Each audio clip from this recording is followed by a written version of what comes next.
Welcome to எங்கள் வீட்டு சமையல். எல்லாரும் எப்படி இருக்கிறீர்கள்? எல்லாரும் நலமாக இருப்பீர்கள் என்று நினைக்கிறேன். இன்றைக்கு நான் உங்களுக்காக செய்து காட்டப் போகிறது தோசையும் அதற்கேற்ற சம்பலும் தான் செய்து காட்டப் போகிறேன். இதை செய்து காட்டுறதுக்கு முன்னாடி இந்த சேனலை இதுவரைக்கும் சப்ஸ்கிரைப் பண்ணாதவங்க பண்ணிக்கொள்ளுங்க. அப்போ தான் நான் போடுற ஒவ்வொரு புதிய வீடியோக்களும் உங்களை உடனுக்குடன் வந்து சேரும். இப்போ நாங்கள் இந்த தோசையும் அதற்கேற்ற சம்பலும் எப்படி செய்யலாம் என்றதை பார்ப்போம். இப்போ நான் தோசை செய்கிறதுக்காண்டி 250 கிராம் உளுந்து எடுத்திருக்கிறேன். அதோட 50 கிராம் சிவத்த பச்சரிசி எடுத்திருக்கிறேன். 1 டேபிள் ஸ்பூன் வெந்தயம் எடுத்திருக்கிறேன். இது முண்டையும் நல்ல வடிவா 3 தரம் அலசி கழுவிட்டு 3 மணித்தியாலங்கள் ஊற வைக்க போகிறேன்.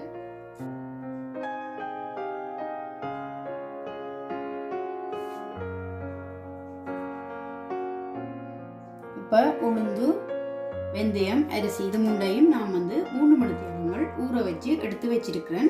இப்போ இந்த தண்ணியை நாங்கள் வீணாக்காமல் இந்த தண்ணியையே விட்டு விட்டு நாங்கள் அரைச்சி எடுப்போம்.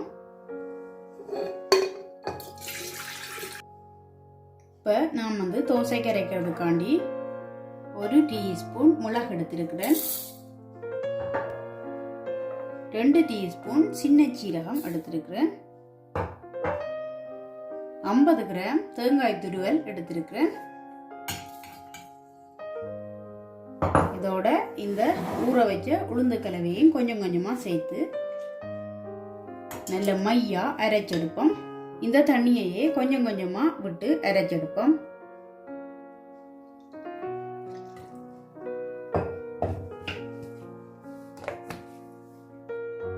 இதை இப்ப நான் ஒருக்கா அரைச்சு எடுத்துட்டேன். இதை இப்போ ஒரு பாத்திரத்துக்குள்ள மாற்றுவோம். இப்படி மிச்சம் இருக்கிற உளுந்தையும் நாங்கள் நல்லா அரைச்செடுப்போம். இப்போ இந்த உளுந்து கலவையை நல்லா அரைச்செடுத்துட்டேன். இப்போ இதுக்குள்ள நான் 1 டீஸ்பூன் மஞ்சள் தூள் சேர்க்கிறேன். அதோட 450 கிராம் அவிச்ச கோதுமை எடுத்து வச்சிருக்கிறேன். அதையும் சேர்க்கிறேன். இதை நல்லபடியா கலந்து விடுவோம். இந்த கலவையை இப்போ கட்டிகள் இல்லாம மாவை போட்டு நல்லபடியா கலந்தாச்சு.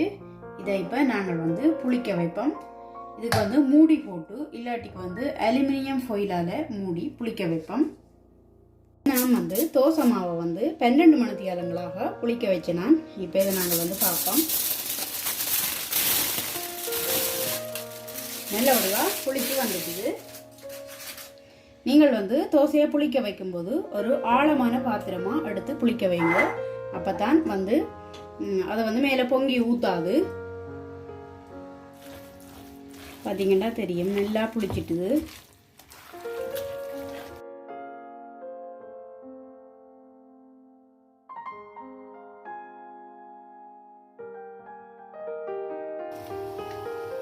இப்போ நாங்கள் தோசைக்கும் சம்பலுக்கும் சேர்த்து தாளிச்சு எடுப்போம்.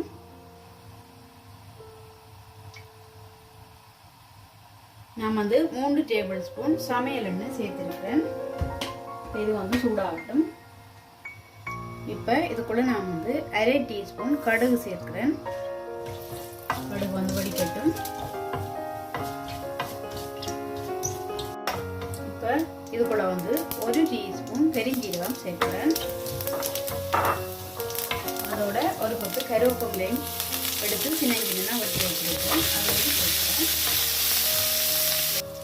ஒரு பெரிய வெங்காயம் எடுத்து சின்ன வெட்டி வச்சிருக்கிறேன். அதையும் சேர்க்கிறேன். நீங்கள் எந்த வெங்காயம் வேணுமென்றாலும் எடுத்துக்கொள்ளலாம். இப்போ இந்த கலவை தாளி விட்டு கொண்டு வந்துட்டுது. இப்போ இதுக்குள்ள நான் வெட்டி வச்சிருக்கிற 3 செத்தல் மிளகாய் சேர்க்கிறேன். இதையும் கலந்து விடுவோம். இப்போ இந்த கலவையை நல்லபடியாக தாளிச்சாச்சு. நாங்கள் இதை இறக்கி எடுப்போம். இப்போ நாங்கள் சம்பலுக்கு தேவையான செத்தல் மிளகாயை வறுத்தெடுப்போம். கொஞ்சமா எண்ணெய் சேர்க்கிறேன். 15 செத்தல் மிளகாய் எடுத்து அதை வந்து சின்ன சின்ன வெட்டி வச்சுருக்கேன். அதை சேர்த்து அடுப்பை வந்து நல்லா குறைச்சி வச்சு வறுத்து எடுப்போம். இப்போ செத்தல் மிளகாய் வந்து நல்ல வடிவாக வறுபட்டுருக்குது. இப்போ இதை இறக்கி நாங்கள் வந்து ஆற விடுவோம். இப்போ செத்தல் மிளகாய் வந்து நல்ல வடிவாக ஆறிட்டுது. இப்போ நாங்கள் சம்பலை இறக்கி எடுப்போம். இப்போ செத்தல் மிளகாயோட வந்து நான் வந்து 1 டீஸ்பூன் உப்பு சேர்க்கிறேன். இது ரெண்டையும் நல்ல வடிவாக முதல்ல அரைச்செடுப்போம்.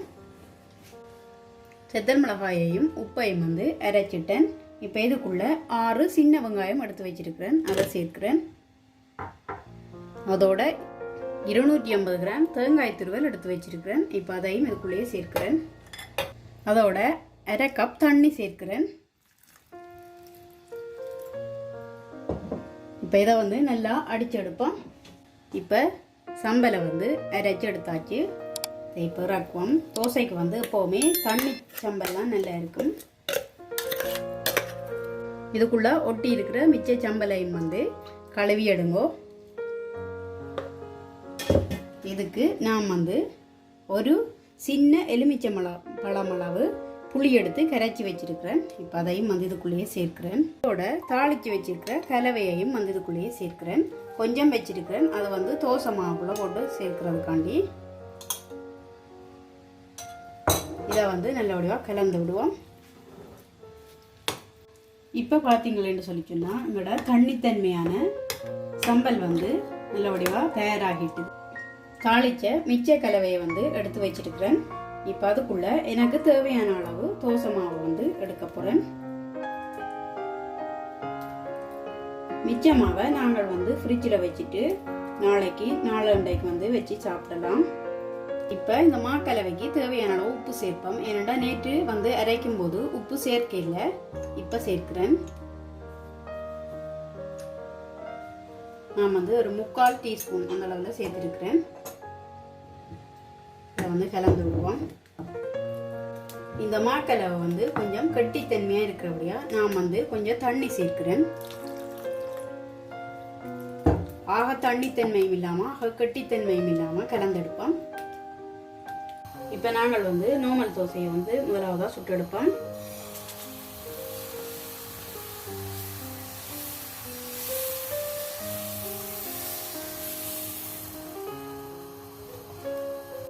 இப்போ இந்த தோசையில் ஒரு பக்கம் வந்து வெந்துட்டுது. இப்போ நாங்கள் வந்து மற்ற பக்கம் திருப்பி போடுவோம். இப்போ 2 பக்கமும் நல்லா வெந்து வந்துட்டுது. இதை நாங்கள் வந்து இறக்கி எடுப்போம். இப்போ நாங்கள் வந்து எண்ணெய் தோசை சுட்டு எடுப்போம்.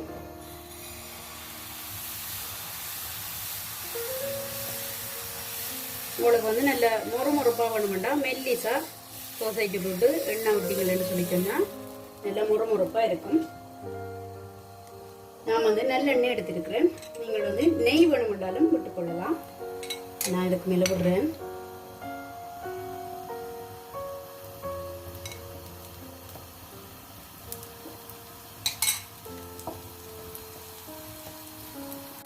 இப்போ ஒரு பக்கம் வந்து நல்ல வடிவாக வெந்துட்டுது. இப்போ நான் மற்ற பக்கம் திருப்பி போடுறேன். நான் இதை கொஞ்சம் முறுமுறுப்பாக தான் சுட்டு எடுக்கிறேன்.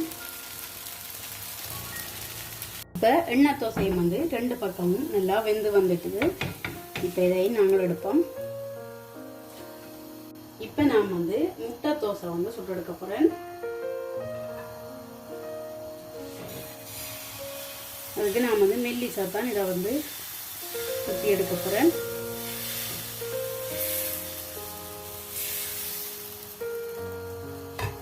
மேலே வந்து முட்டை சேர்க்கிறேன்.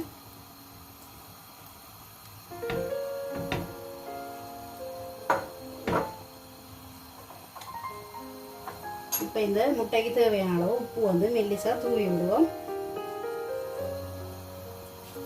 அதோட மிளகும் கொஞ்சம் தூவி விடுவோம்.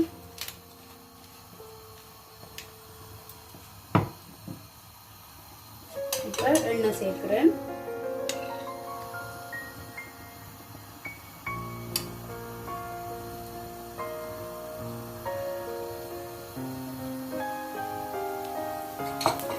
கொஞ்ச நேரம் இது வந்து போகட்டும்.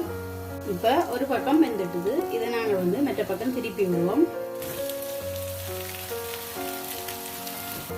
இப்போ 2 பக்கமும் வந்து நல்ல வடிவாக வெந்து வந்துட்டுது.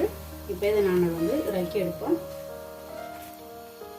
நீங்கள் வந்து மூடி போட்டு மூடியும் தோசையை வந்து சுட்டெடுக்கலாம். அதாவது மற்ற பக்கம் வந்து திருப்பி விடாமல்.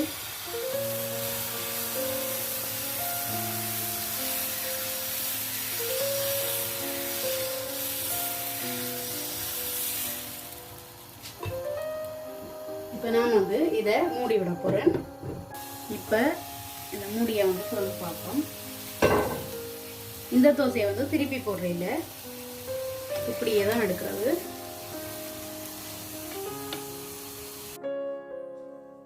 ஓகே ஃப்ரெண்ட்ஸ், நான் இப்போ இந்த தோசைகள் எல்லாத்தையும் நல்ல வடிவாக சுட்டெடுத்துட்டேன். நான் வந்து இதில் எண்ணெய் தோசை, முட்டை தோசை, நார்மல் தோசை மூன்றும் உங்களுக்கு செய்து காட்டிட்டுருக்கிறேன். இதை நீங்களும் கண்டிப்பாக ட்ரை பண்ணி பாருங்க. எப்படி இருக்குன்னு சொல்லி உங்களோட கருத்துக்களை கமெண்ட்ஸில் சொல்லுங்க. இந்த வீடியோ உங்களுக்கு பிடிச்சிருக்குமென்னு நினைக்கிறேன். பிடிச்சிருந்தா லைக் பண்ணுங்க, ஷேர் பண்ணுங்க, சப்ஸ்கிரைப் பண்ணுங்க. மறக்காமல் அந்த பெல் பட்டனையும் ப்ரெஸ் பண்ணி விடுங்க. நான் உங்களை இன்னும் ஒரு புதிய வீடியோவில் சந்திக்கிறேன். அது வரைக்கும் நன்றி.